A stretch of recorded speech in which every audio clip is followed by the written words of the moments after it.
Welcome to the Real Estate Pros Show, where we interview real estate investing professionals from coast to coast, as well as the service providers that serve the real estate investing industry. Our goal is simple: share what's working now to help you improve and scale your business to the next level and meet the pros that can help you get there. Real Estate Pros is powered by Investor Fuel, America's leader in helping real estate investors and professionals build the business you need to live the life you've always dreamed of. Let's start today's show. Property insurance for real estate investors doesn't have to be difficult, but it does need to be there to protect you when you need it. MyInvestorInsurance.com not only provides insurance at 15 to 30% cheaper than traditional agencies, it's built specifically for real estate investors like you. You can set up an account in about 2 minutes, get quotes on properties, turn on and turn off insurance for your fix and flip or rental properties in around 2 minutes without having to talk to anyone directly, all through our portal. There's no better way or faster way to make sure you've got the coverage you need to protect you, and no more lengthy policies either. Once you're set up, you're billed monthly and prorated by the day for however long your policy is active. It's powered by MSI, the third largest independent MGA, with 1.5 million customers and more than $1 billion in cumulative premiums written. Get set up today in about 2 minutes at myinvestorinsurance.com/fuel. Hey, welcome back to the show. I'm your host, Dylan Silver, and today on the show, I have Jeremy Bourgeois. Jeremy is a Marine Corps veteran turned real estate investor in St. George, Utah. Jeremy, welcome to the show. Hey, thanks for having me on, man. I really appreciate it. Absolutely. I always like to start at the top. How did you get into the real estate space? So I was on my way out of the Marine Corps, and I had a friend who he was getting into it himself, and he told me all about it. He was really excited about it, and so I started looking into it myself because I needed to know what the next thing was going to be for me, and I wanted it to be just as exciting as the stuff I was doing before. So after just looking into it, I was like, yeah, this is going to be the thing that I'm going to do. That was about 6 years ago, and I haven't looked back since. It's been my primary thing now. Okay, so your first wholesale deal, was that when you got out, or was that as you were transitioning out? No, it was pretty shortly after I got out. I got out, and then I went just full on into wholesaling, and also I bought a rental property as well. So I was doing a couple different things. Okay, so was that your first time being a landlord at that point in time, or had you done this previously? Nope. First time with everything, I kind of just went the shotgun blast approach. So I helped my friend with fix and flip. I was doing that rental property, buying that, and then we were turning over the units, and I was also wholesaling at the same time. So we were learning a little bit of everything at once. Okay, so let's talk about the learning process. So the Marine Corps teaches you a lot of things. It does not teach you about creative finance and real estate, right? So you're going out on your own, and I'm imagining people are saying there's probably, just like in my experience, there's some people saying that's a great idea. Hopefully you had more of those people than I had, but I had a lot of people saying this is far out, right? So as you're getting out, are you then just hitting the ground running with learning everything that you can, or in preparation for getting out, are you arming yourself with as much education as you possibly can? Yeah, last year I really locked in and just decided to start listening to Bigger Pockets every day. So I was listening to an episode of Bigger Pockets per day. I was reading every day and just really trying to educate myself before I got in. And I think that really helped prepare me, mostly mentally, for some of the challenges that I was going to face. Now, I mean, nothing can really fully prepare you because there's always going to be curveballs that hit you in real estate. But it certainly prepared me because I was learning from other people's experiences. So that helped quite a bit. So time that you've been full time, how long have you been full time in real estate right now? For the past 2.5 years or so, I've been full in. I was actually full time when I first got started, but that first learning curve, we had some deals closed, and I got my first flip. But with all that going on, that drained all of my money. So Yep. I did go back to a W-2 for a little while. I picked up a serving job, hated it, got right back into real estate about 3 months later, or into remodeling. I started a remodeling company, which I had for about a year. But that also helped me in flipping. It gave me more knowledge on how to GC projects, and do that aspect of things as well. So you mentioned that first wholesale deal and getting that rental property to where you are today. What was that time period, roughly? How many years? Um, First wholesale to getting the first rental property. No, first wholesale to where you are today. How much time Oh, period was okay. So that was 2020. So we're looking at that? Five about years. 5 years. hmm Okay, so very interesting here. So, to our listeners who are maybe in a similar position, maybe military or unrelated field in the private sector, working for government, you're like, I want to break into real estate. In Jeremy's story, which I can relate to, there's bumps and bruises along the way, right? You do a flip, you're out of money, gotta go get a W-2 job. I was gonna go be a bartender a couple months ago until I ran into a deal, right? And I was still considering it. And then here I am on this podcast, which is kind of best of both worlds. And so for me, what I found most tricky, and I'm curious what you found most tricky. For me, the trickiest thing was talking to the sellers, the homeowners, where I was targeting was a fair degree of distressed homeowners for one reason or another, right? And then also understanding the contracts, because I don't have any attorneys directly in my nuclear family, didn't have friends who were involved in this. So there was totally a new language to me. I'm curious, did you feel any of those pressures as well? Stop living on an island and join the #1 mastermind in America for professional real estate investors. Investor Fuel is a community of hundreds of the nation's top investors working together to build stronger businesses and better lives. In addition to the amazing community of real estate investors acting as a board of advisors for one another, Investor Fuel members have access to 100% funding on purchase and repairs for our members only, a health insurance program, and benefits and discounts that more than pays for the membership of most of our members, meaning it's actually costing you money to not be a member of Investor Fuel. If you're looking to scale your business and build a business that allows you to live the life of your dreams, please visit investorfuel.com today and book a call with our team. Oh yeah, I mean my first phone call was an absolute train wreck. I had no experience, um, doing any kind of sales before I jumped into it. And one thing I learned really quickly is that wholesaling is a very front-facing. You're talking to people pretty frequently, and you're talking to them about, their one of their biggest investments that they probably not made, if not their biggest investment, which is their home, or maybe one of their rental properties. So that was a big learning curve for me. But now I do it. It's been a while since that first call, so now I get on the phone with people, and it's no big deal. But back then it was quite the challenge. What's the scale of your operation today? How many people are you working with? How many deals are you doing on average? Where are we at today? So I run a pretty small business. We're a lean, mean company here in Southern Utah, but we work a little bit in different markets around the country. So I do some wholesaling in different states, as well as here. Right now, we're probably closing about 2 deals a month, and I'm doing just JV deals with other people in my market here. I'm doing deals that I'm procuring through my own marketing channels, and I'm really doing, probably about, for every 4 deals that we're closing, we're keeping one of them. So I'll do a fix and flip, or we'll do a land flip or a rental property, something like that. That's kind of the ratio that we like to keep it at.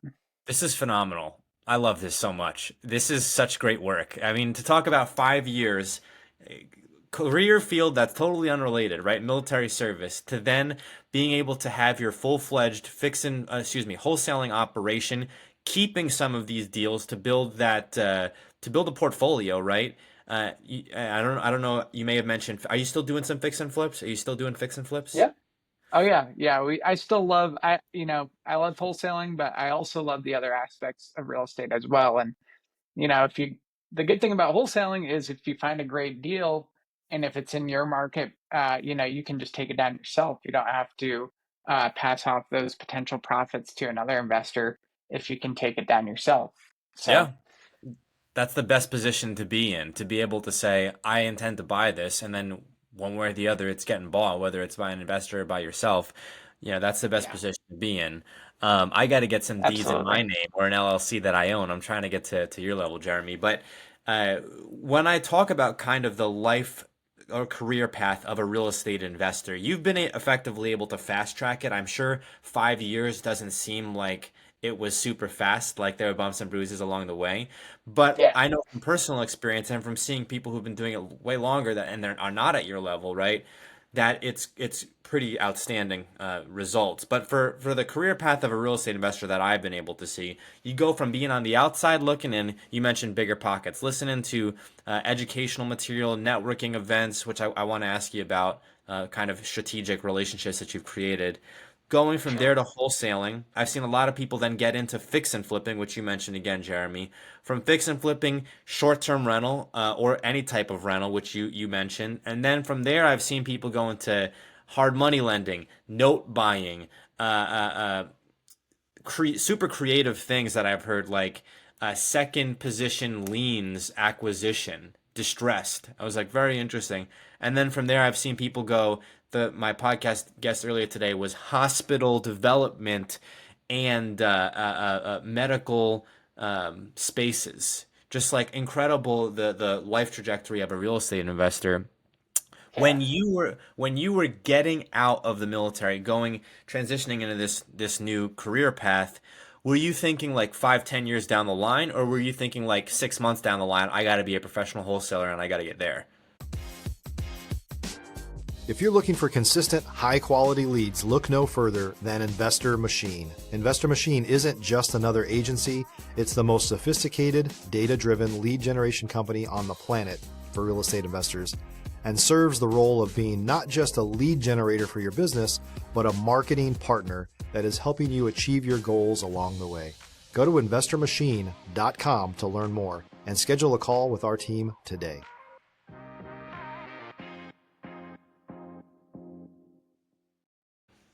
I was thinking, with the end goal in mind, which was to just in the beginning, before I had rental properties, I thought that rental properties was a passive game, and you figure out pretty quickly that it's not 100% passive. Even if you have property management in place on a rental property, there's still things that you have to deal with, capital expenditures, stuff like that. But really, I started with the end goal in mind. That was really important for me to make sure that I could be taking steps every day to get there. And financial freedom was probably the biggest driver for me. But I knew that to start finding more deals, and finding good deals, I'd have to look off the market, off the MLS. And you can still get good deals on the MLS, but I found quite a few deals off the MLS just directly between myself and the homeowner. And I've found that way you can lock in much better discounts on properties. And that way allows you to build a portfolio of good properties a lot quicker, I think. So Yeah, I that's kind mean, of what we started with. acquiring them off the MLS, I believe, is the go-to method. But it does require. I had a mentor, Frankie, who said it's a combat sport, which is kind of what I Yeah. agree with. Like it's contact.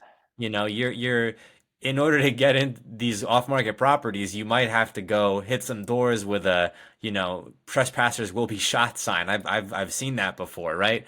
And I'm sure you have more stories than we can possibly discuss here in the podcast. But I'm curious, Jeremy. So you're involved in a number of activities day to day right now. What are your lead funnels right now, and how has that grown since initially? Are you cold calling people? Are you foreclosure reports? Where are you finding your deals right now?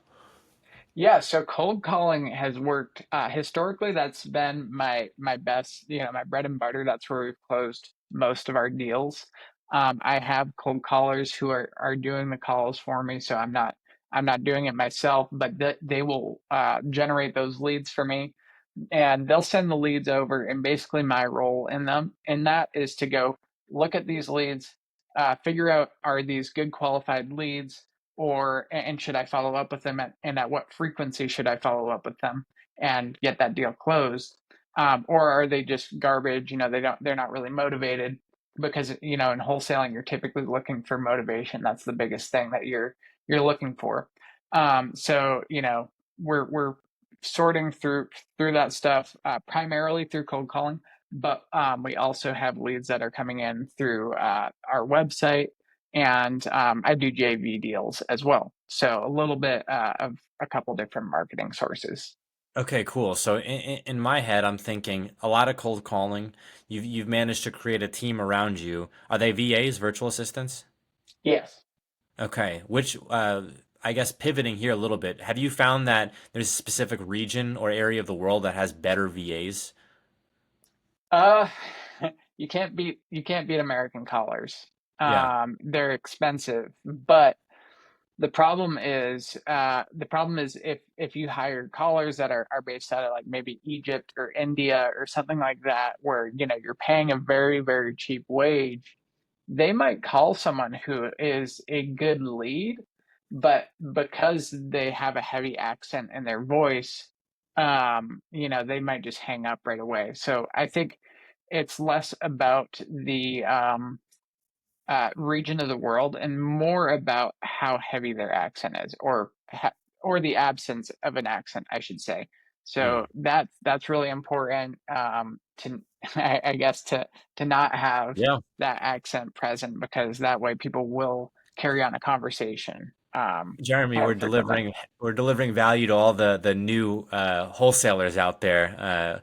Don't give away all the game here, but feel free to defer some of these questions if you don't want to answer. But on in your business, are you have you? It sounds like maybe sticking to American um, cold callers because of that lack of accent. So then they'll be able to kind of stay on the phone longer for somebody.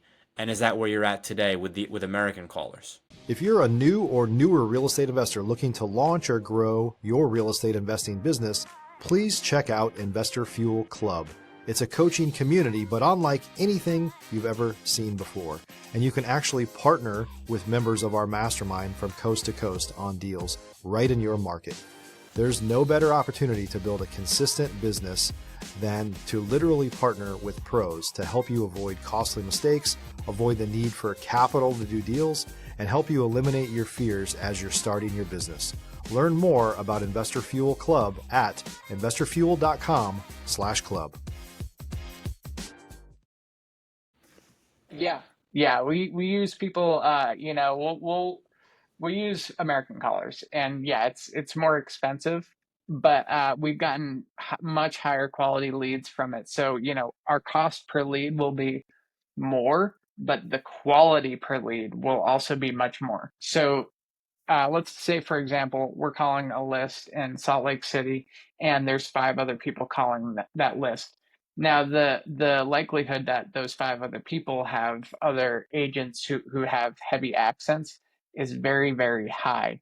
So if I'm calling that same Yeah. person that the other five people are calling, and that person is a good lead, they're more likely going to be more receptive to my callers, because they don't have that accent. They can converse like you would with your neighbor, instead of because I'm sure you've talked to someone from another country where they don't understand the Yeah. American conversationalisms, and it's just not really that enjoyable.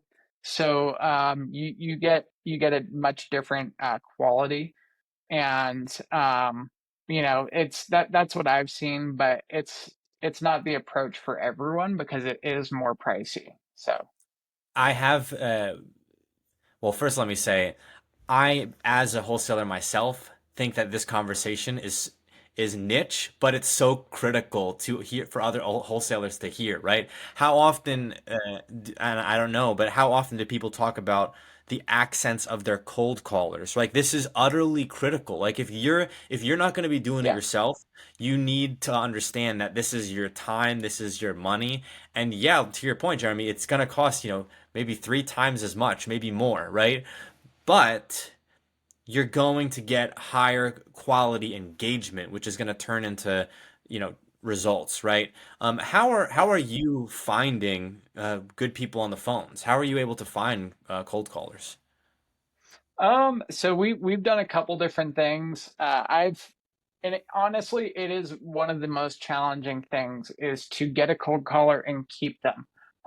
Because calling is a pretty brutal job. Yeah. And most people who are very good at it move past I guess the rank of cold caller pretty quickly to, whether it's sales manager or whether it's doing something on their own. So I've used companies, VA agencies to do Hmm. that for me. I have also built teams myself, but that's more I've done that with through those other countries because, and I'm not just saying about the foreign collar thing. Um, I guess just to say it, but I've had experience with it. I've Yeah, built a team of Philippine cold callers where we had me too. four people dialing, and it's they'll burn some leads. It's for sure, even with training. But you can absolutely build a really solid team. I think honestly, I think if you're hiring VAs that do have accents, which you can do, and you can see success with it just through a volume-based approach. Right. It's important to have a lot of training with them. And I personally, if I was to do that again, I would probably keep them in-house and train them myself. Um, but you can hire agencies to do that as well. Um, I found a pretty solid agency who works with my callers, and they do a good job, but it's really less about the agency or even just the hiring the cold caller in the beginning. It's more so of keeping the caller happy, or hiring someone who's really good and keeping them happy and stable employment, because it's really easy to lose someone who's good in this game. 100%. I agree with everything you said. I've experienced it myself. I've had VAs in the Philippines. I actually learned to speak a little bit of Tagalog, which is their, I don't know if I'm Okay. pronouncing it right, Yeah, Tagalog, but yeah, it's yeah, one of their native tongues out there. And honestly, one of the things that it gave me appreciation for is as Americans, we know one language sometimes. yeah, yeah, yeah, And yeah, if you ask us to cold call, and as you mentioned, Jeremy, it's very difficult to keep people. First of all, it's three, four times as expensive, but also difficult to keep people because then they see graduate to the next thing. I've said this before in other podcasts. One of the greatest things about America is this idea that anybody can accrue, and this is just me being blunt, anyone can accrue vast wealth, specifically in real estate. Anybody can. You don't have to have specific background or even traits that are like from birth. You can acquire these traits. yeah, At the same point in time, anyone can get wealthy in real estate. And so for you to kind of to bring people on, these people will quickly realize, hey, let me go do this on my own. And so I actually feel like I came from that. I first started out working for a company and I realized, hey, I can do this. Maybe I can do this better, right? And yeah. that's how it happens. So it's a double-sided sword, specifically in the real estate game. I'm curious, Jeremy, what your perspective is kind of on that when it comes to training new people. I've seen in many cases uh, uh, wholesalers hold almost like behind a lock and key the secret sauce. What do I mean by that? I've seen wholesalers when they bring people on and they have a organization, they don't want to tell them about the contracts. They don't want to tell them about interacting with title. They don't want to tell them about transaction coordination in general. And my perspective, just personally and selfishly, has always been I'll give everybody all the game, and still most people are not going to take it to that next level because it does require you to get hit in the face a lot, and Yeah. you have to want to go out and do it. what's your perspective? Are you more along the lines of, well, look, I don't want to create competition for myself, or are you more like, let's give everybody the opportunity to grow if they want to grow? Yeah, I'm an open book. I'm the same way I think as you, and I agree. I think I could I could teach people all day long about how to wholesale and how to close deals, but the reality is that the percentage of the people who are going to take that and run with it is very small. And the people who I do teach and who will go and run with it, maybe I close a deal with them, maybe not, and maybe they just go make some money for themselves and then they start building their own real estate portfolio. But that's a good thing too. There's plenty of opportunity I think to go around in this business. So I honestly I don't see any qualms and holding back information. I kind of just I let people know what I'm doing, how I do it, if they're asking, because there was no one who was in a much more advanced position than me when I was getting started that I knew who would have helped me out, and I think that would have been super helpful for me. So I think it would be helpful for quite a bit of other people who are getting into the business. 100%. Jeremy, you may have a similar experience to this story I'm about to say, but I had a deal in San Antonio, Texas, uh, which was like an acre and a half of land and a mobile home in Floresville. And I didn't have the knowledge at the time about contracts, and I couldn't find a note buyer. Now, needless to say, if I had a greater network, that deal would have made like $30,000. And so after that deal, I had to go back into the workforce. I worked for Amazon, I worked for Toyota, uh, any job that I'm sure I'm missing jobs in there, right? Sure. But it was right there, and that would have been a life-changing deal for me, right? But not having that kind of mentorship in place, and so it's literally the smallest, almost like the simplest thing, like, hey, I needed to find a note buyer, right? That would have done this for me. I didn't know what that was. I didn't know what that meant. Long story Yeah. short, the deal didn't end up happening. And I think it's interesting that being in these rooms that I put myself into and networking, people are shockingly an open book. My previous career, people were not this way. You couldn't go up to people and ask them for the secret sauce. They were going to be tight-lipped, you know? Yeah. And that's just kind of the way it was. But in this career, I've noticed everybody wants, for the most part, when you go to these events specifically, right? And people want to share information. Yeah, absolutely. And honestly, I think for the people who are holding back and not, don't want to tell someone something because maybe that person will have the knowledge to go and be their competitor.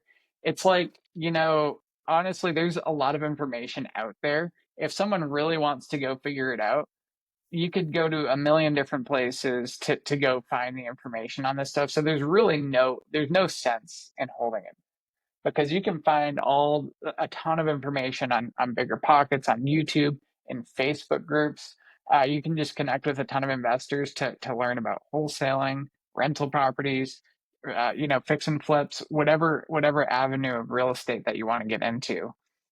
Because the reality is it all takes work. So, if someone's not willing to put in the work, it's not really a concern anyways. And if they are, then maybe you partner with them in the future and you close a deal together. So, I couldn't agree anymore. Make partners, you know.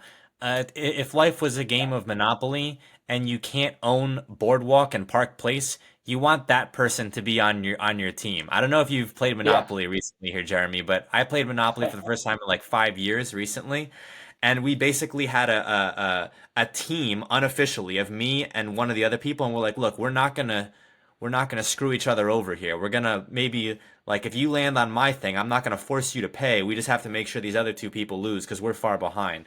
But I digress. I sure. digress. Enough about monopoly arbitrage. No, We you're are right coming though. up. It's what is. We are coming up on time here, Jeremy. Where can folks go to get in touch with you? They can find me at Utah, or on Instagram at Utah_homebuyer. That is my Instagram handle. Or they can just look me up on Facebook. My full name is Jeremy Bourgeois. It's kind of a mouthful, but I'm sure you'll have it written down somewhere. I won't try spelling it out here. But those are the best places to reach me. I'm always on there, and I also have a course on a free course on wholesaling, or just finding off market deals in general that you can find by connecting with me on social media as well. Jeremy, thank you for your time. Thank you for coming on the show. Thanks so much. I appreciate you having me on here, man. Thanks for joining us for today's Real Estate Pros Show. You can learn more about the amazing benefits of the Investor Fuel Mastermind community, including surrounding yourself with hundreds of other rock stars, 100% financing for your deals, and members-only discounts from vendors you're likely already using that, as a member of Investor Fuel, will save you more than the cost of your membership. Visit investorfuel.com to learn more. If you're interested in joining us as a guest of this show, please visit investorfuel.com/pros to apply. You can also check the show notes for access to free resources, how to get access to world-class lead generation, and much more. Don't forget to subscribe so you never miss another episode. Have a great day. We'll see you on the next show.